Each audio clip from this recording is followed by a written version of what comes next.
कर बुरा तो हो बुरा। लाला स्वार्थीमल, यह नाम था उस दुकानदार का जिसकी दुकान भरे बाजार में थी। इस बाजार में हर समय लोगों की भारी भीड़ रहती। हर दुकानदार ग्राहकों की प्रतीक्षा में नज़रें बिछाए रखता। लाला स्वार्थीमल, जैसा उसका नाम था वैसा ही उसका काम। वह अपने हाथ में हर समय एक माला रखते। जैसे ही किसी ग्राहक को देखते तो जोर जोर से बोलते, राम नाम की लूट है, लूट सके तो लूट, राधे श्याम राधे श्याम। उस समय स्वार्थीमल की आवाज़ भी बहुत ऊंची हो जाती। ग्राहकों के मन में विचित्र सा प्रभाव पड़ता। धार्मिक भावना से प्रेरित होकर वे स्वार्थीमल की दुकान की ओर खींचे चले आते। स्वार्थीमल को तो अपना धंधा करना था, राम नाम की लूट तो थी ही, उसके साथ ग्राहकों को भी लूटना स्वार्थीमल का काम था। ग्राहक जैसे ही उनकी दुकान के अंदर आता तो वह जोर जोर से बोल उठते, राधे श्याम राधे श्याम। धार्मिक भावना जागृत करके स्वार्थीमल जी अपना उल्लू सीधा करते। जैसे ही ग्राहक उनसे दाम पूछता तो वह बड़े जोर से बोलते, बोल सियापति रामचंद्र जी की जय। बस इसी में ग्राहक उनके जाल में फंस जाता और खुशी से मुंह मांगे दाम दे जाता। इस प्रकार लाला स्वार्थीमल का धंधा खूब जोर शोर से चल रहा था। धन भी कमा रहे थे और भगवान की पूजा भी। सारा दिन राम नाम की माला जपते।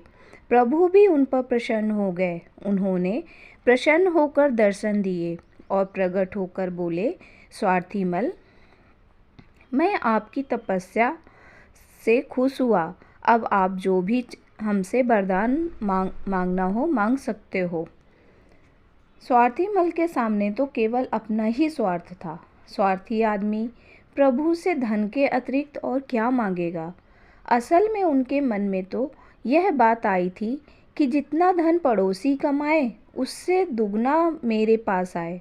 परंतु स्वार्थीमल जल्दी में उल्टा ही कह गए, प्रभु, मेरे पड़ोसी को मुझसे दुगना धन प्राप्त हो।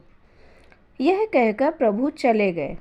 उनके जाते ही स्वार्थीमल सोचने लगे कि हे राम, मैंने ये क्या मांग लिया, पड़ोसी को दुगना धन। मेरी बुद्धि क्यों भ्रष्ट हो गई। मैंने क्या सोचा था और क्या हो गया। सब कुछ उल्टा पुल्टा हो गया। स्वार्थीमल के मन में तो पाप कूट कूट कर भरा था। वह तो यही चाहता था कि संसार भर का धन उसके पास ही रहे और किसी को यह धन प्राप्त ही न हो। स्वार्थीमल ने सोचा कि अब यदि मैं प्रभु से धन नहीं मांगूंगा तो पड़ोसी को भी कुछ नहीं मिलेगा, दूसरे को कुछ न मिले, भले ही उसका सब कुछ नाश क्यों न हो जाए। स्वार्थीमल इसी विचार के कारण अपना सब कुछ खो बैठा। एक दिन तो ऐसा आया कि उसके घर में खाने को भी कुछ न बचा। घर की एक एक चीज़ गरीबी के कारण बिक गई। बस एक पूजा का घंटा बचा था। उसकी पत्नी ने देखा कि अब तो भूखे मरने की नौबत आ गई, तो उसने सोचा क्यों न पूजा का घंटा ही बेच दिया जाए। इससे जो मिलेगा उससे एक दो वक्त की रोटी तो चल ही जाएगी। पत्नी को स्वार्थीमल ने अपनी भूल की सारी कहानी सुना डाली। अब पत्नी के समझ में अपने विनाश की पूरी कहानी आ चुकी थी।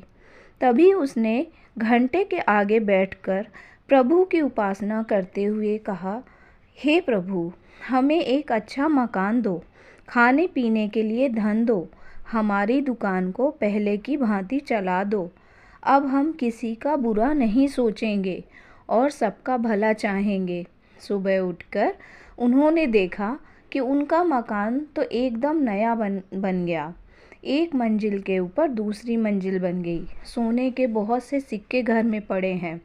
स्वार्थीमल अपनी दुकान पर गया तो उसने देखा कि जो दुकान वह रात में खाली छोड़ गया था वह माल से भरी पड़ी है। वह अपनी गद्दी पर बैठकर फिर से बोलने लगा, राधे श्याम राधे श्याम, सीताराम सीताराम। अब स्वार्थीमल को अपनी गलती का एहसास हो चुका था। उसी समय अनेक ग्राहक भी उसकी दुकान पर आ गए और वह खूब माल बेच रहा था। धन का ढेर लग गया। कल तक जो उसके पास 1 रुपया भी ना था, आज धन ही धन आ गया। धन्यवाद।